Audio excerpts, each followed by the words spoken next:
I would say yes on that. Yeah.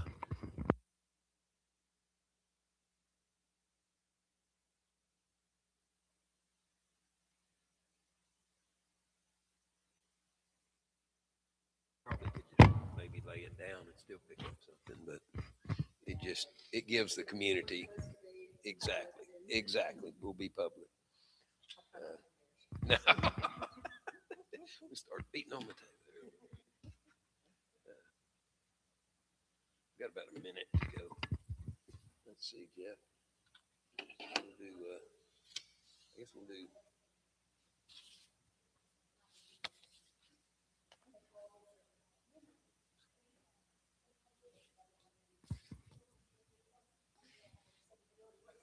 The craziest meeting I've ever had, we had such a small meeting one time, and we were having some issues with a couple of our fans. And so we kind of agreed that this protocol, I followed the protocol, but essentially this board member started screaming at me.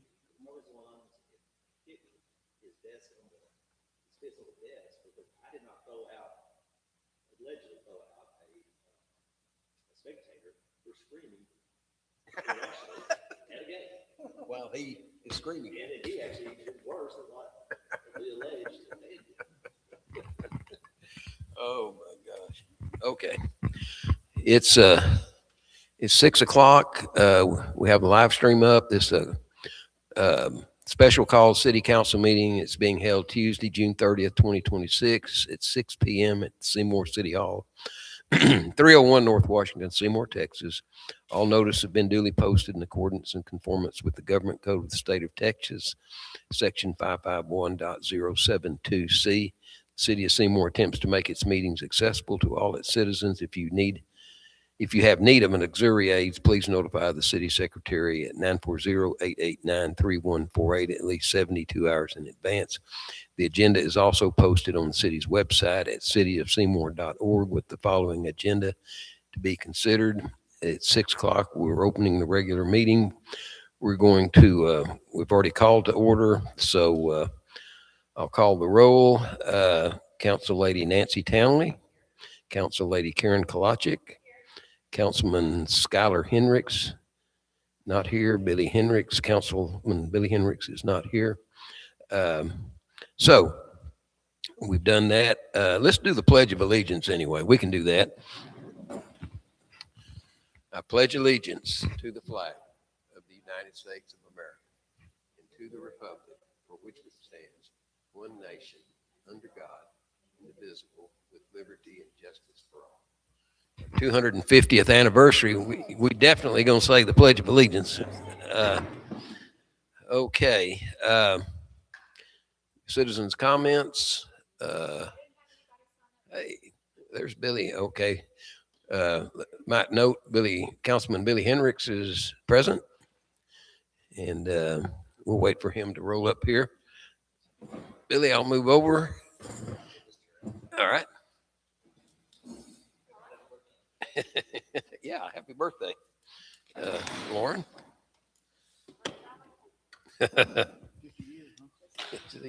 26 is not bad, really. I don't think it's that bad. Okay, let's see here. Well, what happened to my notes here? There we go, right there. Okay. No citizens' comments.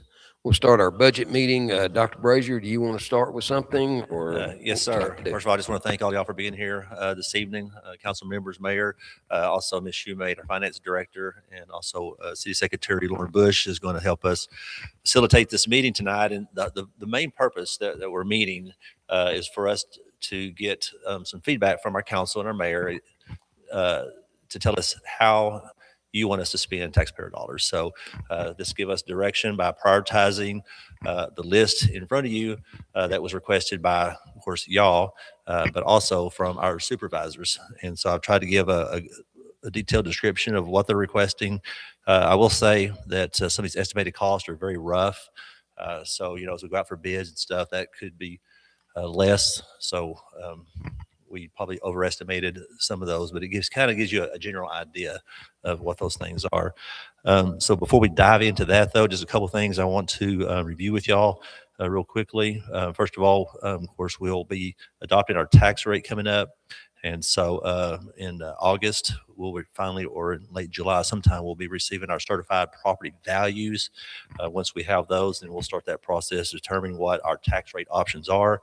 So in August meeting, we'll present the proposed budget and proposed tax rate that y'all will need to approve. That goes in the paper, and then we'll come back in September, and we'll have our public hearings, and then we'll adopt the budget and the tax rate. So time is moving fast, so we still have a lot of work to do, but I think we've made a lot of progress.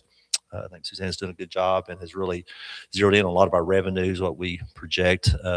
Again, our tax rate, I think, is right now is one of our biggest question marks. It looks like if you look at the estimated projections for our taxable values, they're flat.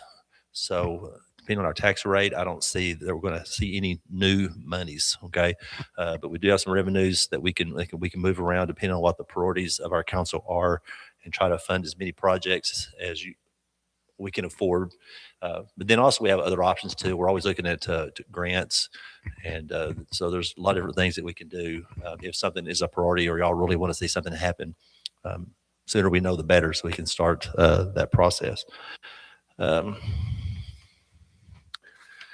Also, let y'all know there are some increases, some significant increases that we are going to see. Just a few of those. The appraisal district increased their budget for the city's proportion from $23,408 up to $31,565. So that's about an $8,000 increase of what we'll pay toward the appraisal district to run the district. And of course, Mark sits on that board to represent the city. So I think we're in good hands there, but these are inflationary costs, and some other things are coming up required by law that we have to fund and have to participate in. Right now on our health insurance increase, I think we received a letter looking at maybe 11%, which that is going to be quite a bit of money as well. And then we hope also we can have a 2% salary increase for our employees. And that's the one thing I am going to talk about just for a minute. I think our biggest asset that we have is the people within the city. And I really think that we have great people all around. And I think we do have a responsibility to pay them market rates to recruit, but also to retain the people that we do have. So I've asked Lauren to go into her spreadsheet, looking at some initial projections. We feel like that we can actually give a 2% increase without any new revenues. And that's because certain people have retired, and some movement around what we've done within HR that has freed up some money. And so we'll continue to work on that and continue to look at that. But right now we think we can do that and maybe even add an additional employee. I know that y'all talked about maybe adding someone to the police department. We've talked about adding someone to the electric department. There's been some other things come up. So those are some options that we can explore. And then we can also consider, increasing our revenues by increasing tax rates or water rates or electric rates or various things. So we never want to increase our taxes. We understand that, but if something's a priority and you feel like it's imperative for the betterment of our community and our citizens, I think we can at least have those conversations moving forward. So any questions about that? What I think we touched on it one day when I was in your office, but with some of the retirements that we've had, even though the insurance, you think it's going to go up 11%? Is that Usually it comes in a little less. I think sometimes they throw a really high number out there, but it could be 11%. Yeah. So, but even at that, it's possible we might come in and I did the projection. at 7 7% increase. and 11% is probably not out of the question. I know Right. everyone's insurance was got up, so. but I will add though, usually we don't know the insurance until like the last minute. It's like we get that email and then we're plugging it in and then we're moving monies around trying to balance it. So we do try to over project, that way it's easier to take money away than to go and try to pull money and fund that. But I did tell Lauren 7% because I thought that would be a good good number. But Who were we with? We're not, this is not through TML, right? Yes. It is through TML. But I know that Mr. Davis is exploring other options. I know he's looked at Chubbs and maybe a few others. And so he has been working through that. And I thought, well, at least we'll look at those numbers and see. And if it comes in better, and still be a good benefit to our team, then we can explore that, or at least bring that to council for consideration. Are we satisfied with our insurance? I mean, or do we have any? We are. I mean, it's Blue Cross Blue Shield. I'm sorry, it's Blue Cross Blue Shield. Okay, that's what I was wondering. Yeah. It's, TML facilitates it, but it's Blue Cross Blue Shield. Okay, so, Is it deductible? 750. Yeah, and actually, we've had options before, and I've made the decision to go ahead and increase that to try to keep our rates lower. And I always try to find that middle ground because they always give us like 2 or 3 options, and I always kind of go the middle where to find that balance. So Yeah, in network is 750, out of network is 1,500. so So I know you're probably more detailed about this later, but we do have some room, sorry. We do have some room under the legality of the tax rate to increase without having to go to a election. yes, they do. They usually give us like 2 or 3 options. You go to that voter approval rate, which is the higher rate. It's the highest rate you can go to without triggering an election. The council has chosen to do that since I've been here, and that's where we've gotten a lot of money to fund raises for our staff. I almost forgot. I called Camden today and just quizzed her a little bit. And she said basically what you were saying. She looked projecting and it looked flat, or maybe slightly a little, or a little less. Yeah. And so, I guess what she was trying to tell me was you'd want to go with the rate that increases. Yes. What's that called? The voter approval rate. Yeah. Voter approval rate. Yeah. And she said if you did that, it would probably bump you up just a little bit. Yeah. But I was wondering about that too, because since those values kind of are actually less in 2027 than they were in 2026, or projected values, and then even to the voter approval rate as we adopted before.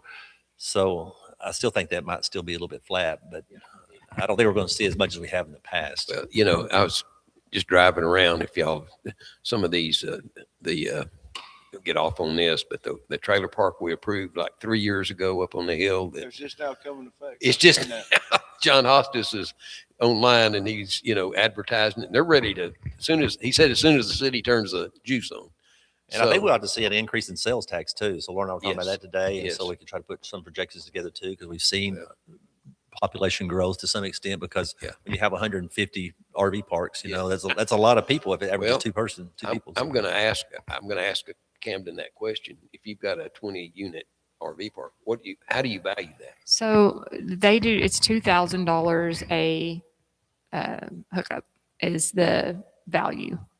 So, and it's property tax, so, but we only get 7% of that $2,000. So it would be a small portion.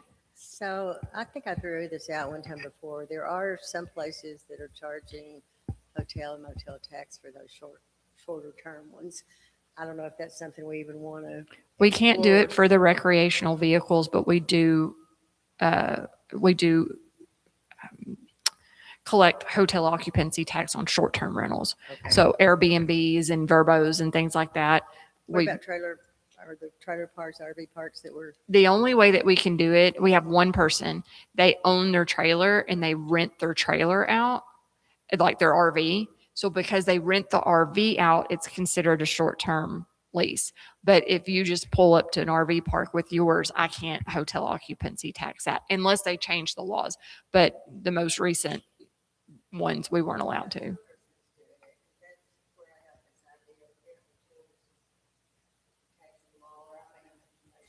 Well, it might not be hotel occupancy tax, but they, as a municipality, may have decided that they wanted to impose a fee of some sort that allows them to, if you're going to operate one of these in our community, then you're going to pay the fee, because the biggest benefit to them is our sewer. line.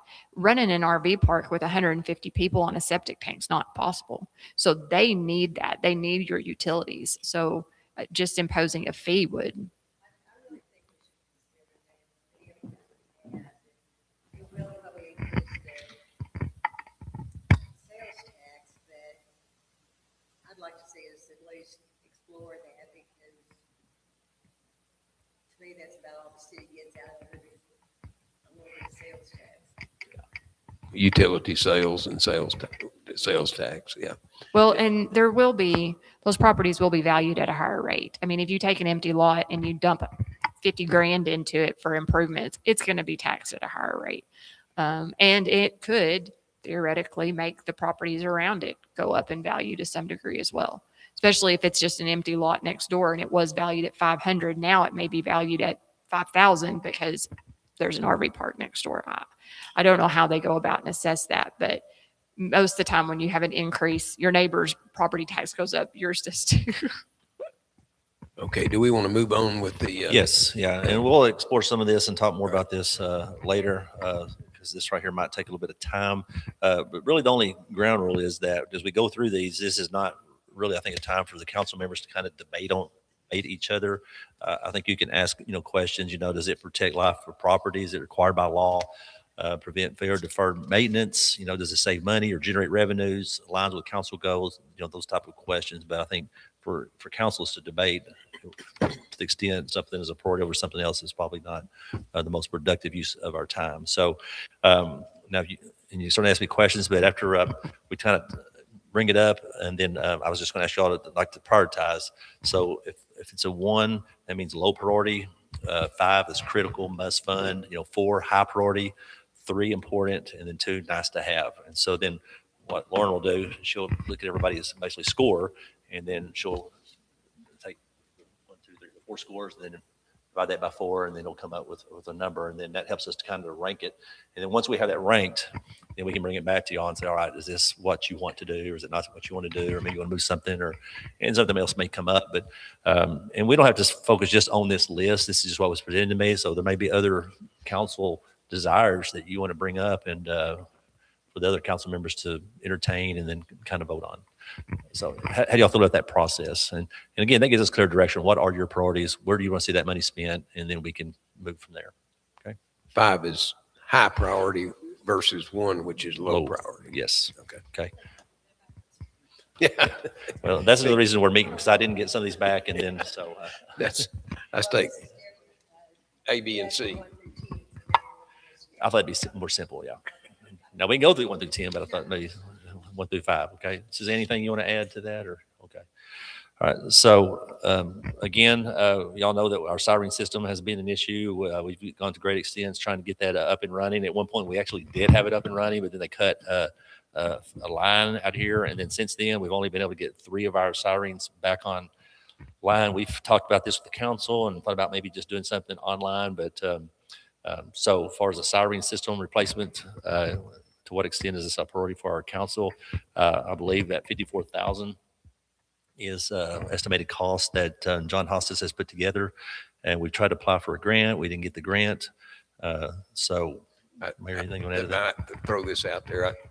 John and I think Jeff was on the call with these people in Oklahoma that's all they do is sirens. And anyway, John contacted me last week. He said, have you heard from these people? I was like, no. And he said, well, I'm going to contact them. So I didn't hear anything from John. So yesterday I sent him a text. I said, what'd you hear? He said, they said they had changed their software or computer and lost everything.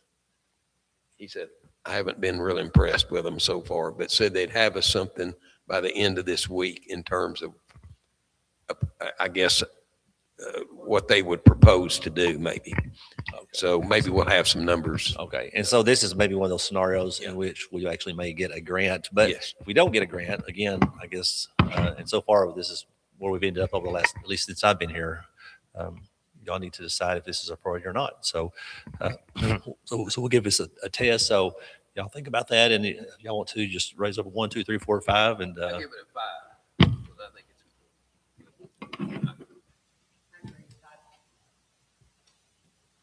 it's okay. Well, that makes that easy then. So so we may have a lot of fives. So if we do that, that's going to be that's a problem. It's not important until it's important. Yeah. It's the only thing. 54,000 seems really high to me. I don't know why maybe that's what but Yeah. we'll, Okay. I did skip the maintain funding level at 30,000. Actually, Lauren and I think that we might be able to actually decrease that because y'all know that's been a big priority for our mayor and something that I think that we've, as a city and our street department has done a great job in. So, but in spite of all the progress we've made, we've not really spent, I don't know, anybody know how much money we've actually spent up to date? So, I think it was below 20. It might have been Yeah. in between 15 and 12. so It we could was probably drop this minor. down to 20 and that free up 10 more thousand to go toward something y'all want to fund. But is this a priority? Is y'all want to continue making this a priority? Are you going by the list? oh, this, Well, I went back up to the very, very top. It says maintain funding level of dilapidated person. yeah, I think yeah, I agree. I agree. Okay, so we might drop that down a little bit. We'll see where we end up as we close out this fiscal budget. And I think we can still be, No. because we get these free bins through Waste Connections. And so that's how we've been paying for a lot of that too. So really we're just out of our labor cost and fuel cost is what it basically amounts to for the most part. How, it seems to me like we've done maybe 4 or 5 houses, maybe 6 in a year.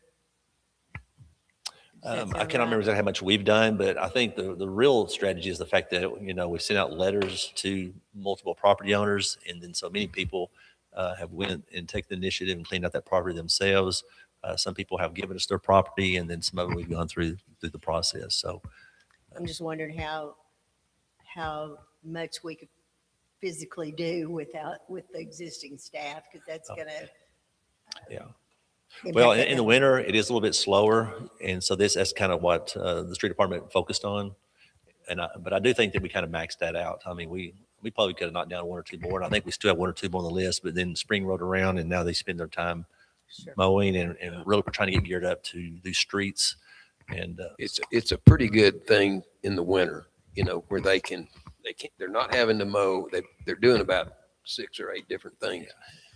And I know we've got 2, the Kinesic properties. He's agreed to pay us.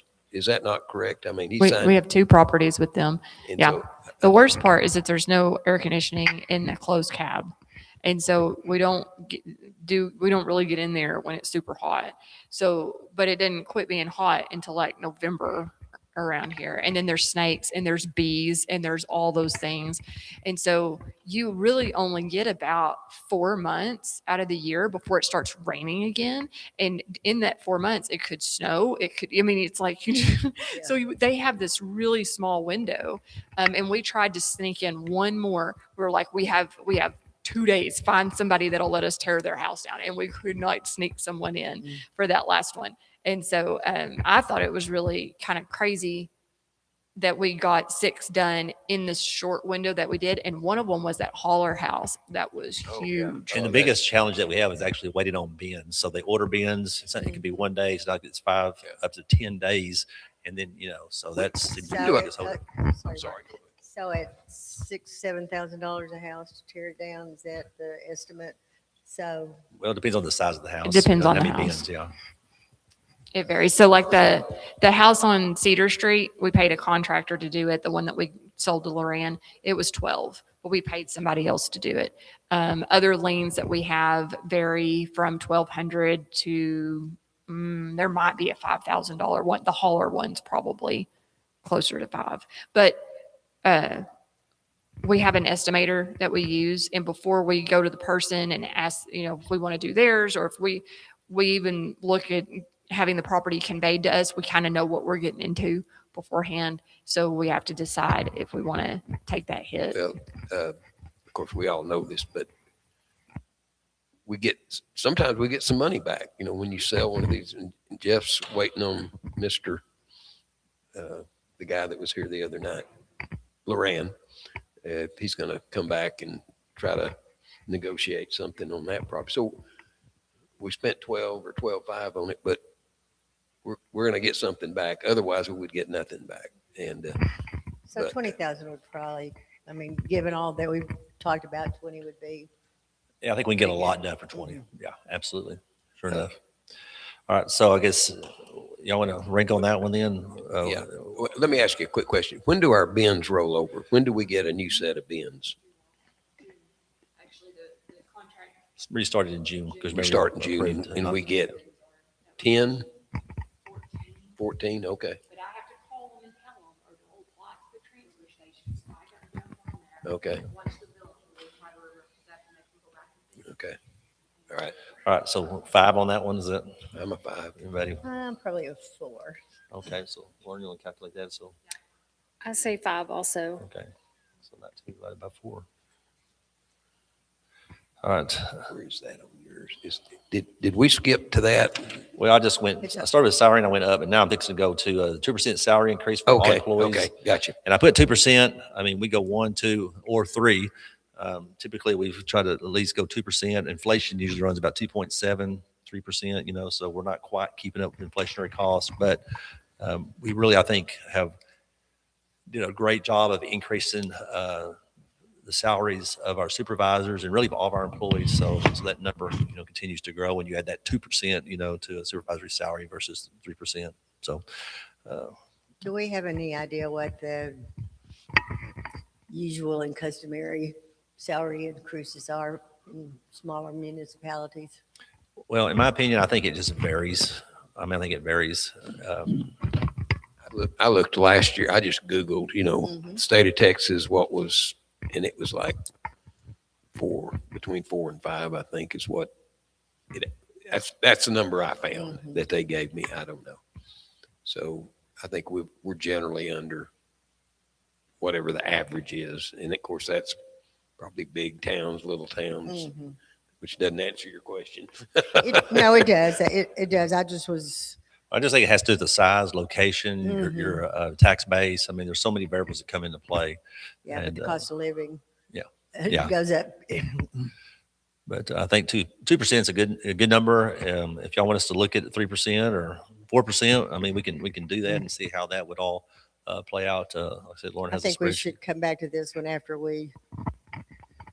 I mean, to me, it obviously is a priority that we pay our people, but if there is any additional, if we're able to take off or reduce something, I think we should consider putting it, because at a 2%, that's 75. So if we added another percentage on it, that would be what, about 100-ish? Mhm.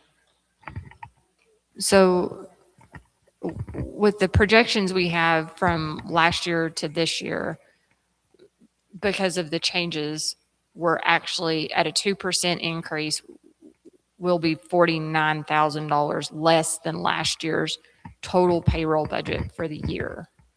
But that's what Dr. Frazier was talking about, if you wanted to do an additional hire or something like that.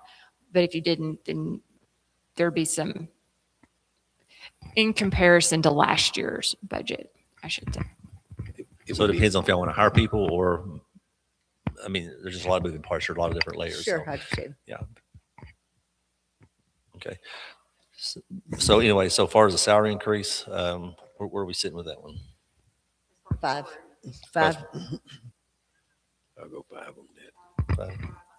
Okay. All right. And we can look at some more of those numbers down the line. All right. Spare feed pump for RO plant, 50,000. You know, Mr. Davis said we kind of need this spare because the turnaround for time you order these things and get one in, if it goes down, that would be a huge problem for the RO plant. We may have enough money in the budget just to purchase that. But Could that, I wonder if that could come out of the infrastructure fund, or would that not be? it can be, yeah. classified? Remember, we created that where that could be, you know, depending on how much money that money was spent, because now we're starting to really Yeah. designate a lot of Yeah, stuff. yeah, to starting that, to, so. starting to But go. if we got in trouble, that would be another area that we could look at. So Well- there's 258,000. To almost 300,000, Yeah. I think. by now. 286, last time we looked, but that's been a month ago or so, so that might have increased already. Well, But how much of that is already designated?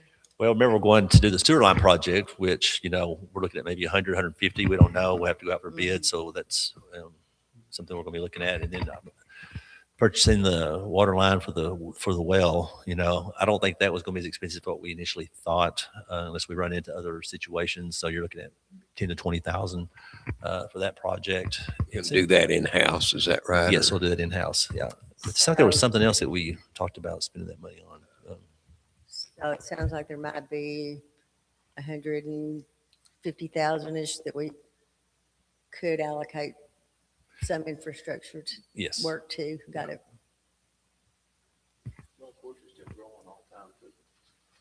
Yeah. Yes, yes. Yeah, we just don't want to get it down to a critical low level, and then all of a sudden we have an emergency and then we have, Well, that money's Let, gone. let me throw this out there because I had a citizen, actually, I guess somebody was, watching our budget stuff, but, and it goes right along with what we're talking. On our lift stations, for example, do we have spare pumps for all our lift stations? Do you know? I could not answer that. Obviously, we don't, because we've had to issue one with her having to order one or order a part. And I know that's always been a priority for them. Yes. I don't know why they didn't for this particular one, or what their situation was, but I know that Chase and also Mr. Davis, talk about that quite frequently, is making sure that we have backups. And that's obviously what Mr. Davis is trying to do right now. I guess my point is, the water tower, the standpipe on the hill, they had a problem with the pump and they're having to order a pump, or Chase was telling me about it Saturday, and it may be a little while before it gets here. I guess my point is, can we, I don't know what it would cost, have spare pumps for, I guess, this water tower, the one on the hill, and all the lift stations. That just seems like we should have one in the box, ready to go at all times. And if one of them goes out at 3 a.m. and sewage is not being moved, we got one in the box we can stick in and then immediately order another one. Well, I can have that conversation with the supervisors, and they may have a plan or idea of how, I don't know what they cost. I Right. have no idea. Okay. 10,000, We 5,000. can tell them that something was discussed and what's their Right. thoughts on that, and it's that's something we can do. So, Perfect. all right. So, as far as the spare feed pump for the RO plant, as far as a priority for the council, and actually setting that money aside in the budget, would you see that as a critical 5 or low priority 1, number 4, 3? If y'all would. No, we're talking about budgeting. So you have to decide too, do you want this to come out of your revenues that you're gonna make next year? Or do you want to use the infrastructure fund, which is not your revenue? Well, but as far as priority, it doesn't change the priority wherever the Right. money. And so here's the deal. So we might have this list, but then as we start trying to plug these things in, we might say, well, we can go ahead and fund it here. We feel good about that. So, so we would just kind of skip that one and go down, you know what I'm saying? But if the money's not here, then we come back and say, well, the council said this is a priority, so let's go ahead and. So do you have in your mind a number that we're trying to hit as far as these projects, how much we could spend on projects? Right now, I do not. I don't have a definite number until we start plugging in all these different mandatory expenses. And at the end, there may not be any money, you know what I'm saying? So that's something to keep in mind too. We may not have money to fund any of these things, and maybe we're just having to cut just to balance the budget. That's. Question on the pumps. How many different kinds of pumps do we have? Are any of them